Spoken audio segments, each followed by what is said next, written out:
شروع اللہ کے نام سے جو نہایت مہربان اور بے حد رحم والا ہے۔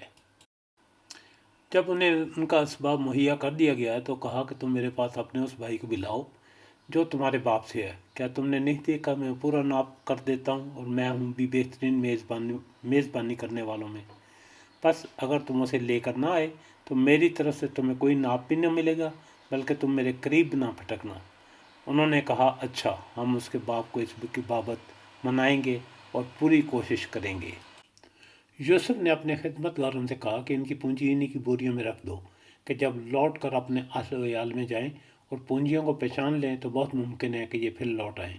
جب یہ لوگ لوٹ کر اپنے والد کے پاس گئے تو کہنے لگے کہ ہم سے تو غلے کا ناپ روک دیا گیا ہے، اب آپ ہمارے ساتھ ہمارے بھائی کو بھیجیے کہ ہم پیمانہ بھر کر لائیں، ہم اس کی نگہبانی کے ذمہ وار ہیں۔ یعقوب علیہ السلام نے کہا کہ مجھے تو اس کی بابت تمہارا بس ویسا ہی اعتبار ہے جیسے اس سے پہلے اس کے بھائی کے بارے میں تھا۔ بس اللہ ہی بہترین حافظ ہے اور وہ سب مہربانوں سے بڑا مہربان ہے۔ جب انہوں نے اپنا اسباب کھولا تو اپنا سرمایہ موجود پایا جو ان کی جانب لٹا دیا گیا تھا۔ کہنے لگے کہ اے ہمارے رب، ہمیں اور کیا چاہیے؟ دیکھو یہ ہمارا سرمایہ بھی ہمیں واپس لٹا دیا گیا۔ ہم اپنے خاندان کے لیے رسد لاویں گے اور اپنے بھائی کی نگرانی رکھیں گے اور ایک اونٹ کے بوجھ کا غلہ زیادہ لائیں گے۔ یہ ناپ تول تو بہت آسان اور بہت اچھا ہے۔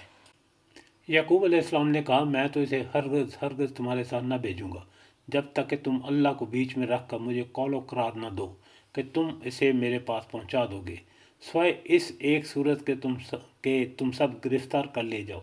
جب انہوں نے پکا قول و قرار دے دیا تو انہوں نے کہا کہ ہم جو کچھ کہتے ہیں اللہ اس پر نگہبان ہے۔